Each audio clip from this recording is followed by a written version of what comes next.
Hello, everybody. We've got Missy Larsen. She's the founding chair of SafeUT with us today. This is a sad but ultimately super important discussion about how we prevent suicide in the state of Utah and elsewhere. So stick around. Don't miss this.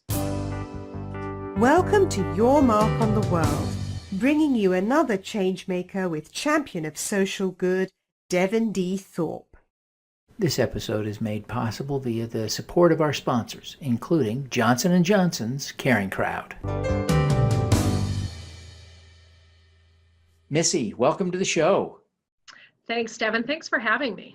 Well, it's so important that we have this conversation. And tragically, this has been really, I don't know if it's been a bad year statewide. I haven't seen that data, but this school year was especially bad at Harriman High School, where I think we had 7 suicides this year. And of course, just this week, we had Anthony Bourdain kill himself. Just tragically, it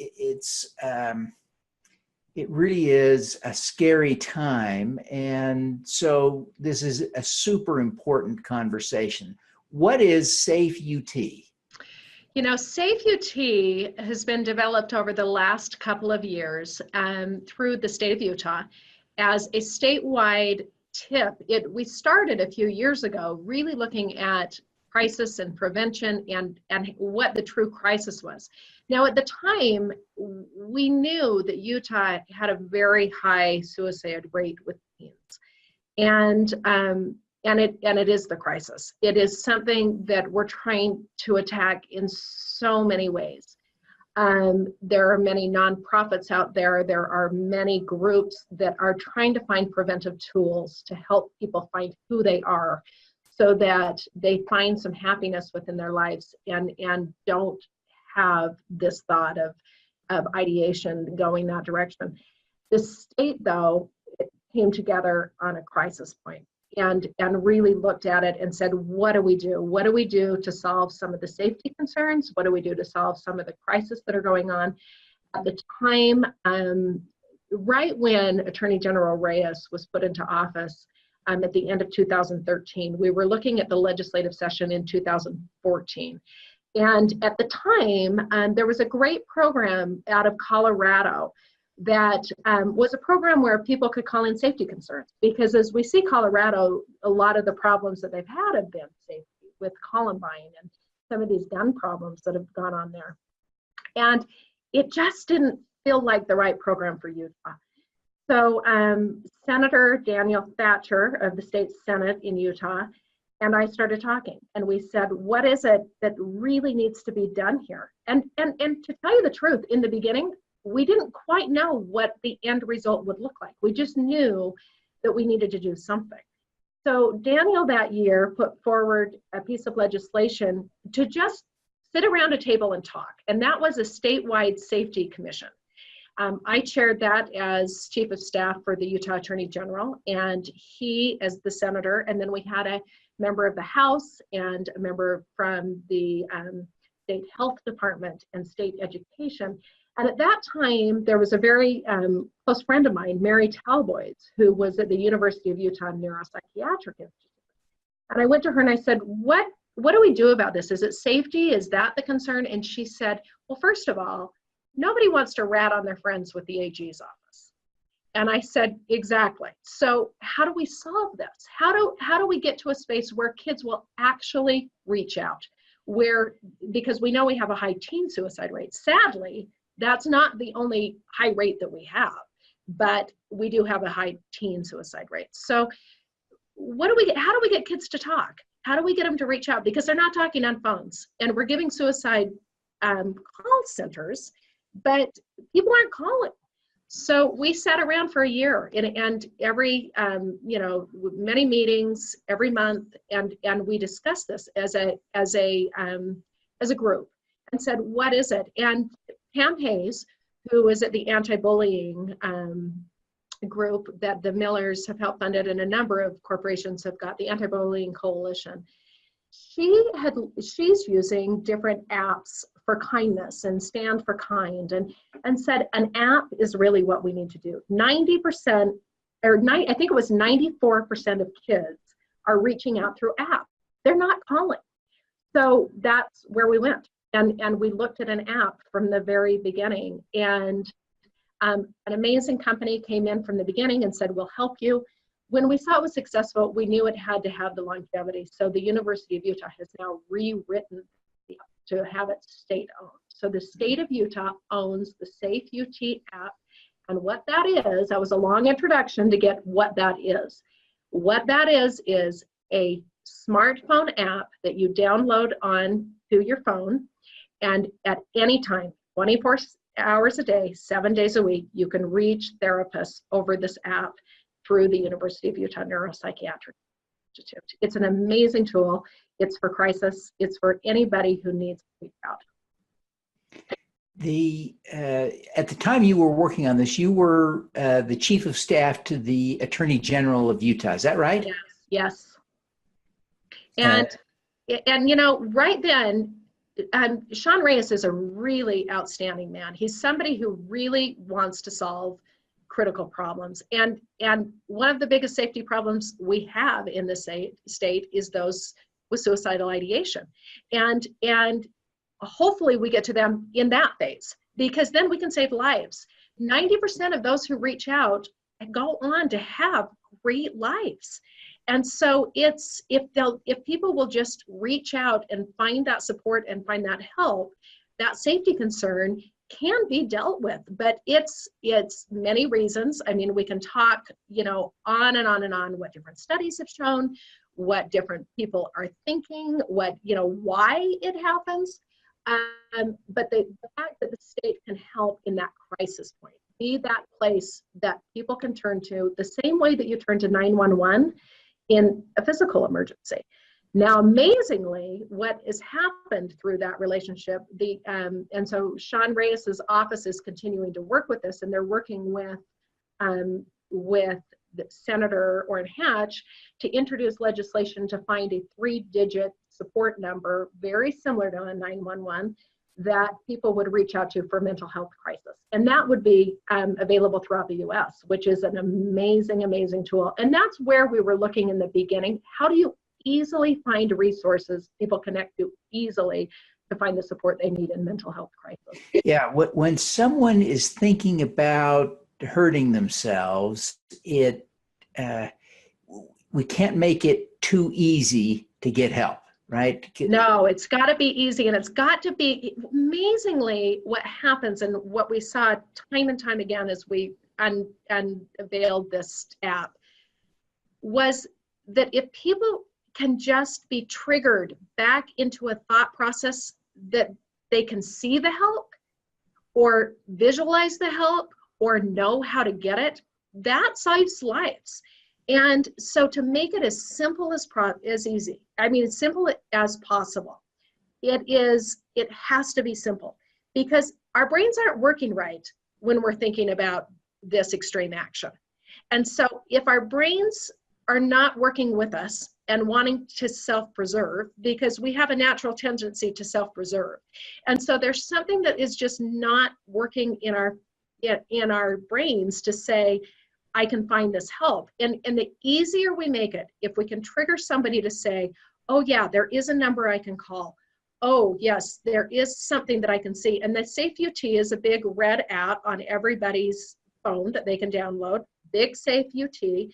And amazingly, I've heard a couple of stories of kids who have been in ideation, who are going there to do something to hurt themselves, and they see that app and it shifts their brain into a thought process of there's help, and they reach out. And when they reach out, there's help on the other side of that line, and they are able to get onto a successful pattern of being able, and I've heard a couple of stories that are just heart-wrenching of why these kids got there. And sometimes it's as simple as they didn't make the ball team that all of their friends made. What's a specific example? Can you share? So there was one that came up recently, or that came up last year during the legislative session. It was put in record. I won't get into too much detail because I don't want to get anybody, but it was a situation where a young boy, very successful young boy, you know, everybody would have thought he there was no reason to think about this. His friends made the basketball team, he did not. And he had worked hard to make that basketball team. I've been there with my kids, you know, they don't make the team, or they try out for something and they don't make it. It's heart-wrenching. It's hard, especially when all the friends are going to those practices and they don't know what they're going to do every day while friends are at practice. Those things are serious for kids. They might not be so serious for adults because we've been through those. We know that there's life beyond the basketball. Sometimes, though, that thought process as a teenager is not shifting, that life goes beyond. So this particular kid went and went to text his mom. And as he went to text his mom, say, "I love you," SafeUT was there on his phone. It was there because his ecclesiastic leader had him put that on there. And when he went to text, instead he pushed the SafeUT button.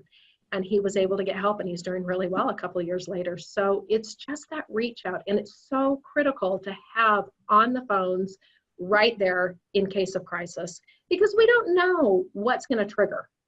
And so it's important to let all of our kids know, and parents can actually use it. It's not something that if somebody reaches out, the help is there. It's not shut down just only for kids. It's there. We're definitely marketing it very hard through the schools because we want to save our kids' lives. But we're marketing it other places as well, because as many people have that on their phone, it might save another life. Well, it couldn't be a more important effort. We think about the folks we're losing in Utah, especially. It's the young teenagers, the 13, 15, 16-year-old kids that we're losing with their whole lives ahead of them. And helping them to see beyond it. There's some great programs out there for prevention. And a lot of the preventive tools out there are helping kids find out who they are. And that no matter where they're feeling at the time, that's okay. And it's getting us as human beings to understand the depth of the human experience, and that sometimes the human experience doesn't feel great. It's sometimes very sad.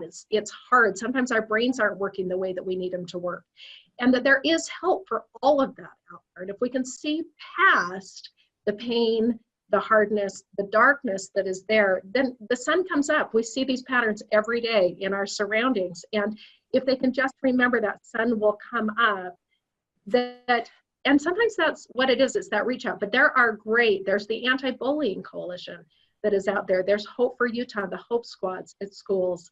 There are a number of different organizations that are working in community bases. Hope for Utah has different community-based. In the Orem, we just did a faith walk that I'm at doTERRA now, and one of the founders' wives has gotten very involved with helping and putting together Hope for Orem, and we just did a great interfaith faith walk, and helping people find what it is inside of them that they can have faith in, and how they can reach for a power beyond their own. And in this culture where the LDS Church is very strong, and sometimes it can be a divisive force for others who may not fit in that shell.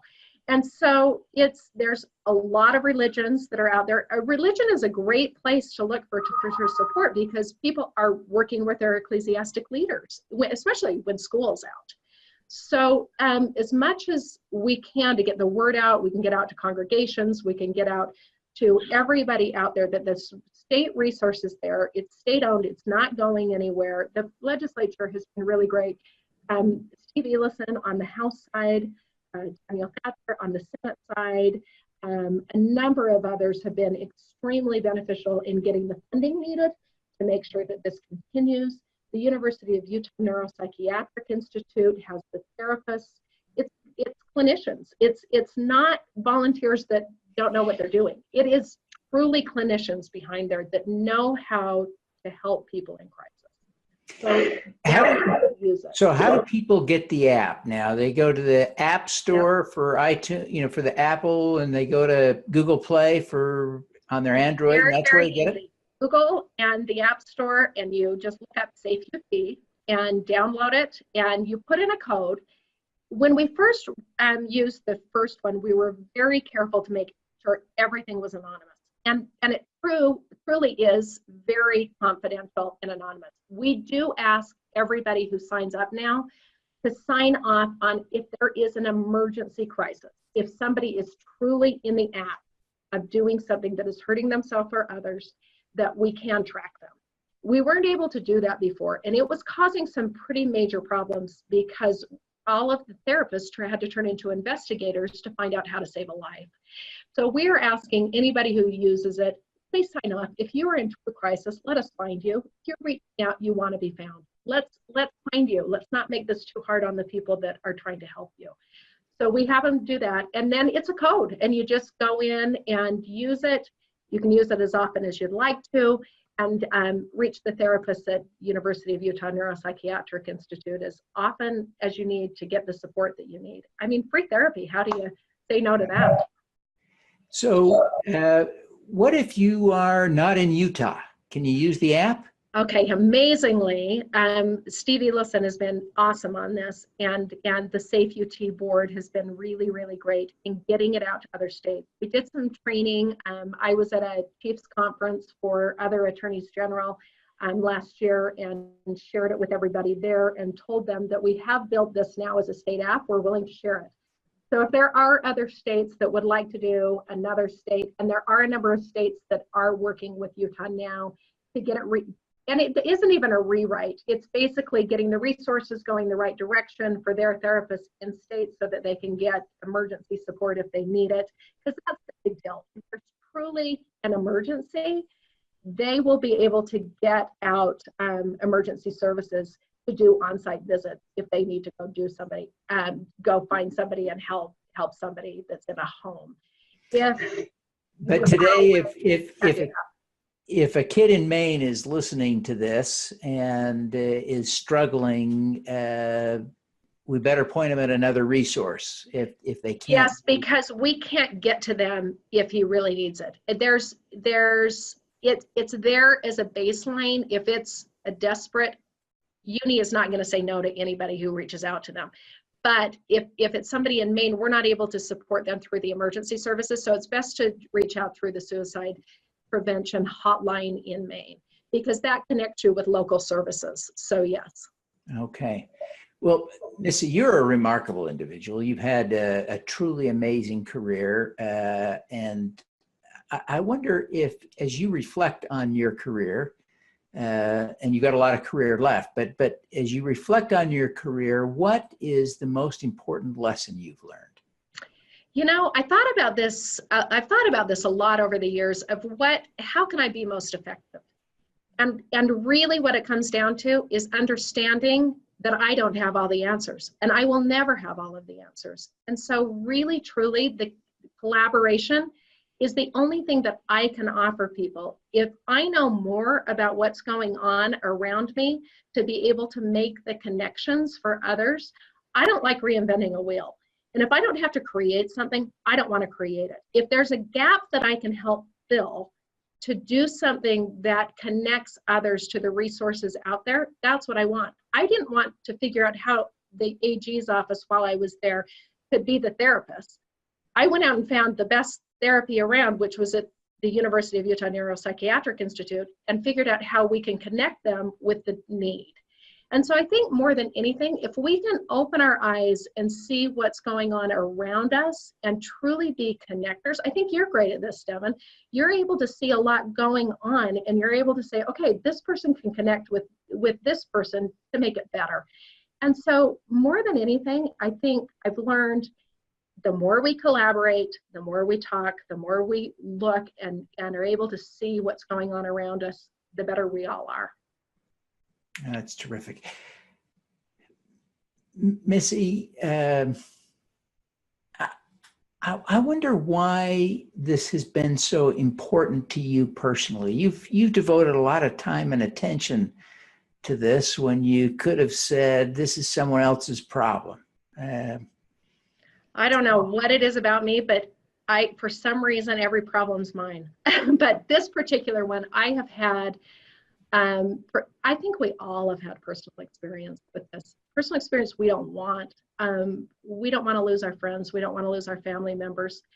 I had a best friend who, right after we married, my husband and I married, we hung out with another couple, and she had a very hard life and chose this way out. And at the same time, there were a couple of others, and so it's emotional to me. I don't want anybody to go through this. I want everybody to know who they are and to know what their life mission is, and not to question that, not to question that there's a reason that they're here, that anybody wants them around. And so the saddest thing that I have is my friends that are no longer here because of this action taken. Anything that I can do to help them find out who they are and help them connect at a deeper level with their own spirituality, I want to do. And so that's what propelled me into this issue, was the minute I saw that there was something I could do to connect the dots, I jumped right in. And I have a saying, and I know that this is out there all over, and it may sound trite, but it's that old thing that I say to myself all the time: if not me, then who? And if not now, then when? And so many times it points right back at me and says, well, it's you right now. And so I do it while it's me, and when it's not me anymore, I'm fine to get out of the way. It's a great lesson, great lesson. So, Missy, what is your superpower? You know, I thought about that a lot, because you asked me that before, and I've heard you ask other people, and I know you ask that question all the time. I would say, Devin, it is the ability to see the connective tissue between human beings and between processes. And I very quickly, it's almost like the matrix in my brain, where if I meet you and I know you're doing something in a certain issue, my brain immediately goes to the 4 other people that are working in that and say to you, you need to go get with those 4 people, because man, you 5 together could do a really great thing. And so I'm not somebody who likes to contain things. I'm a good starter sometimes, and sometimes I like to get things really rolling and then get out of the way. And I've done that with a business. I did that with a nonprofit. I kind of like that. I like fixing things and then getting it to where I need to get it and getting out of the way. So I love to see the connective tissue, and I think that's probably where I best am, seeing the tapestry of life, and seeing the tapestry of connectivity within the world. Well, Missy, I really appreciate you sharing that with us, and I appreciate your time. I know how busy you are, and certainly promoting SafeUT is not part of your current job description. So I really appreciate doTERRA giving you the flexibility. That's what's so great about doTERRA. They let me be me, which I love it. It's great. So before you go, will you take just 1 minute and remind people how they can learn more about SafeUT? Yes. Download SafeUT on both the Google app and also the Apple app, or the App Store. SafeUT, very easy, SafeUT, all one word, and it'll be there. Download it, get in there, and use it. And make sure your kids have it on their phones as well. Fantastic. Well, Missy, again, thank you for being with us today, and we wish you every success in saving the lives of Utah's youth. Oh, thank you, Devin. Thanks for having me. All righty, let's do some good. At Caring Crowd, we believe everyone has the power to make a difference. Through our crowdfunding platform for community health, we empower passionate people to drive real change. Whether you work for a nonprofit organization, volunteer, or want to get involved for the first time, you can post a campaign on Caring Crowd. Join us, because caring is where change begins. Thank you for listening. This podcast is available at youtube.com/Devin Thorpe. Subscribe to this podcast on Stitcher or iTunes by searching for Your Mark on the World. Every weekday, Devin hosts a CEO, celebrity, entrepreneur, or other changemaker here on the Your Mark on the World show to inspire and prepare you to make your mark. Devin is a champion of social good, writing about, advocating for, and advising people who are doing good. He is a Forbes contributor who is a recognized thought leader in social entrepreneurship, impact investing, and crowdfunding. To book Devin as a speaker, visit devinthorpe.com.